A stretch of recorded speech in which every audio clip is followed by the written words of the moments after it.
Indian banking system का तीन सबसे बड़ा बैंक है HDFC bank, Kotak Mahindra bank and ICICI bank.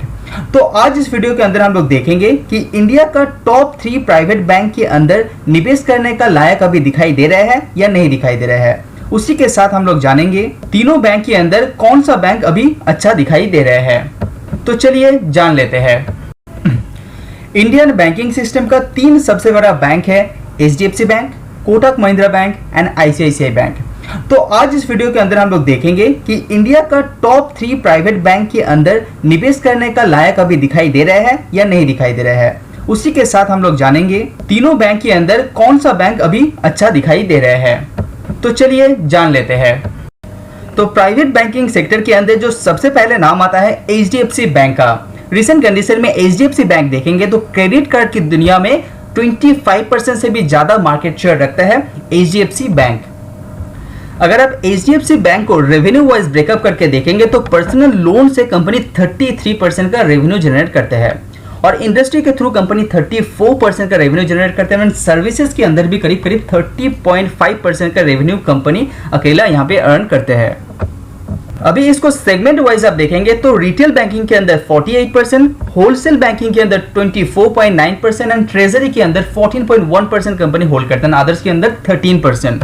अभी आप कंपनी का लोन को डिटेल्स में देखेंगे तो यहाँ पे देखिएगा पर्सनल लोन के अंदर 22.5% का लोन यहाँ पे डिस्ट्रीब्यूट करते हैं और होम लोन्स के अंदर 13.3% एंड ऑटो इंडस्ट्री के अंदर 15.5% का कंपनी यहाँ पे लोन डिस्ट्रीब्यूट किया है।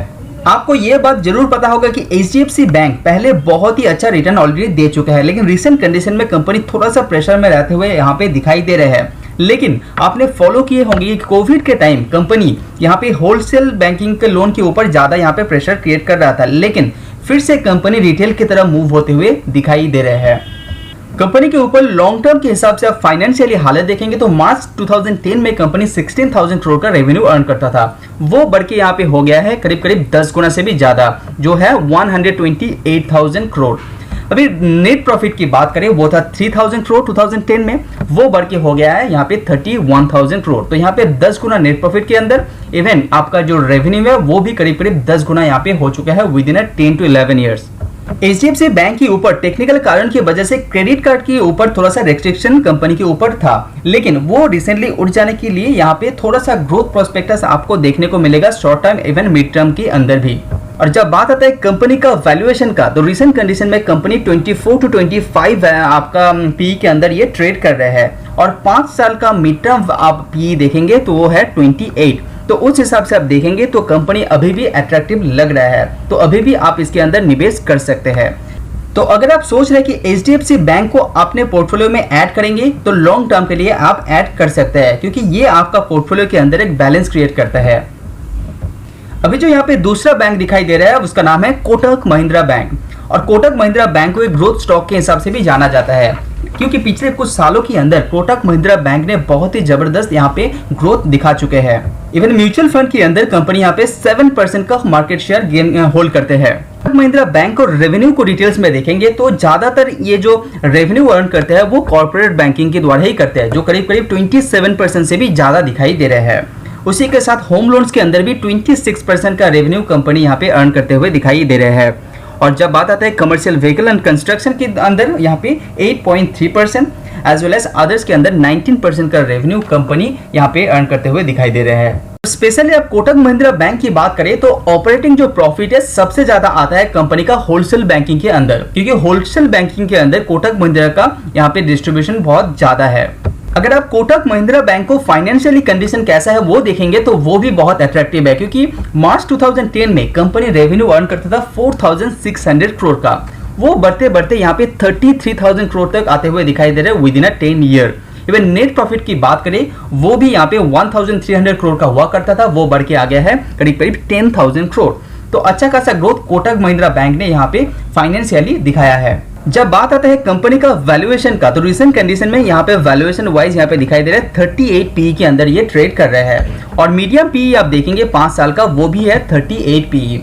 तो पी के हिसाब से कंपनी का वैल्यूएशन अभी थोड़ा सा महंगा भी नहीं है कम भी नहीं है, मीडियम पी में अंदर ये ट्रेड कर रहे हैं। तो कोटक महिंद्रा बैंक भी लॉन्ग टर्म के लिए आप सोच सकते हैं, क्योंकि कंटिन्यूअसली कंपनी ग्रो कर रहे हैं। इवन आपका जो नेट प्रॉफिट के साथ कंपनी का सेल भी लगातार ग्रो हो रहा है।